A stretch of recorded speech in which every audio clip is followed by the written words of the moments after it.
ভারতের দেওয়া ১৬৯ রানের টার্গেটে জবাব দিতে নেমে শুরুতেই তানজিদ হাসান তামিমের উইকেট হারিয়েছে বাংলাদেশ। দলের ৪ রানের মাথাতে ৩ বলে ১ রান করে বিদায় নেন তানজিদ।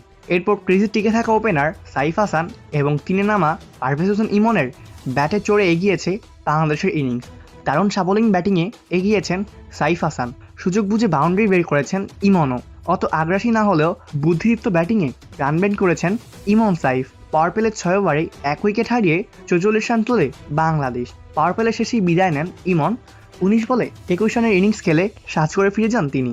দ্রুত আরও ৩ উইকেট হারিয়েছে বাংলাদেশ। ১০ বলে ৭ রান করে বিদায় নেন গত ম্যাচে পারফর্ম করা তাওহিদ হৃদয়। শামীম হোসেন পাটোয়ারি ৩ বলে করেছেন ০ রান এবং ভারপ্রাপ্ত অধিনায়ক জাকের আলী অনিক করেন ৫ বলে মাত্র ৪ রান। ৭ নম্বরে নামা মোহাম্মদ সাইফুদ্দিনও এদিন বেশি সুবিধা করতে পারেননি। ৭ বলে ৪ রান করে আউট হন তিনি। এক প্রান্ত ধরে খেলে গেছেন সাইফ হাসান। ধুমধারাক্কা ব্যাটিংয়ে একের পর এক বাউন্ডারি হাঁকিয়েছেন সাইফের কার্যকারী ব্যাটিংয়ের সুবাদে কিছুটা আশা বাকি ছিল বাংলাদেশের।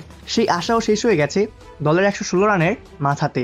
৫১ বলে ৬৯ রানের বিধ্বংসী ইনিংস খেলে থামেন সাইফ হাসান। সেই সাথে বাংলাদেশের সব আশাও শেষ হয়ে যায়। শেষমেশ ১২৭ রানের মাথাতে অল আউট হয়েছে বাংলাদেশ ক্রিকেট দল। ৪১ রানে জয়লাভ করেছে ভারত এবং নিশ্চিত করেছে তাদের ফাইনাল। ভারতের হয়ে ১৮ রান খরচায় ৩টি উইকেট নেন কুলদীপ যাদব। ২টি করে উইকেট নিয়েছেন বরুণ চক্রবর্তী এবং জাসপ্রীত বুমরাহ। ১টি করে উইকেট তোলেন অক্ষর প্যাটেল এবং তিলক বর্মা। অপূর্ব দাস, প্লেভাস নিউজ।